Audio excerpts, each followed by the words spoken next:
자, 한 나라의 운명은 대체 어떻게 결정되는 걸까요? 국민들의 뜨거운 열망일까요? 아니면 우리 눈에 보이지 않는 어떤 거대한 계획에 따른 걸까요? 오늘 우리가 살펴볼 고대 이스라엘의 두 왕 이야기가 바로 이 질문에 대한 아주 흥미로운 실마리를 던져줍니다. 네, 바로 이 질문이야말로 구약 성경의 한 부분인 사무엘서 전체를 관통하는 핵심이라고 할 수 있습니다. 이야기의 배경은요, 그야말로 극심한 혼돈의 시대였던 사사시대의 끝자락입니다. 성경에서는 그때를 이렇게 표현하거든요. 이스라엘에 왕이 없어서 사람마다 자기 소견에 옳은 대로 행하였더라. 그러니까 외부에서는 계속 적들이 쳐들어오고 안으로는 분열되어 있고 정말 강력한 리더십이 너무나도 절실했던 그런 상황이었던 거죠.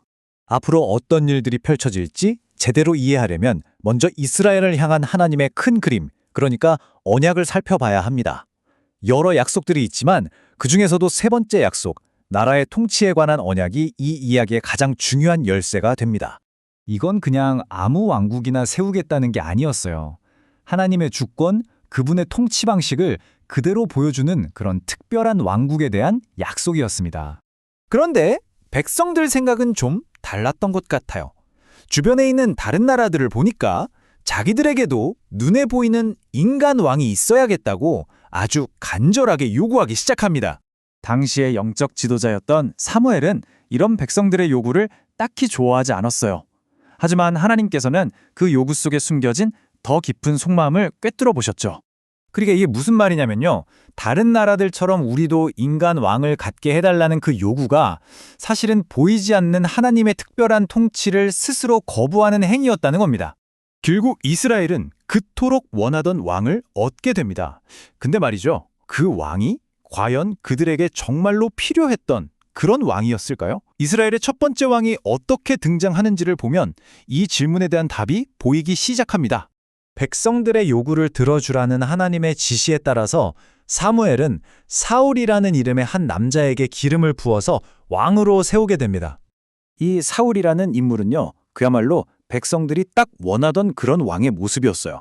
외모도 아주 훤칠하고 전쟁터에 나가면 그들을 승리로 이끌어줄 것 같은 강력한 전사. 인간적인 기준으로만 보면 정말 완벽한 지도자처럼 보였죠. 하지만 그렇게 백성들의 열망으로 탄생한 사울의 통치는 안타깝게도 실패와 불순종으로 끝나버립니다. 성경은 심지어 하나님께서 그를 왕으로 삼으신 것을 후회하셨다고까지 기록하고 있어요. 자, 바로 여기서부터 정말 흥미로운 지점이 나옵니다. 백성들의 선택과는 완전히 다른 하나님의 선택이 어떻게 나타나는지 한번 보세요. 바로 이겁니다. 이게 사무엘서의 핵심 갈등을 아주 명확하게 보여주는 대조예요. 인간의 욕망 위에 세워진 왕국, 그리고 하나님의 언약, 즉 약속 위에 세워진 왕국. 이 둘의 대결인 거죠. 하나님의 선택은 유다지파 출신의 어린 목동, 바로 다윗이었습니다. 이 선택은 왕의 지팡이가 유다지파를 떠나지 않을 것이다 라는 아주 오래된 예언을 이루는 것이기도 했죠. 겉모습이 아니라 처음부터 계획된 하나님의 약속에 근거한 선택이었던 겁니다. 물론 다윗이 왕이 되는 과정은 결코 순탄치 않았습니다. 온갖 시련으로 가득했죠. 심지어 자신이 섬겨야 할 왕 사울에게 목숨을 위협받으며 쫓겨다니는 도망자 신세가 되기도 했으니까요. 그래서 핵심은 바로 이겁니다.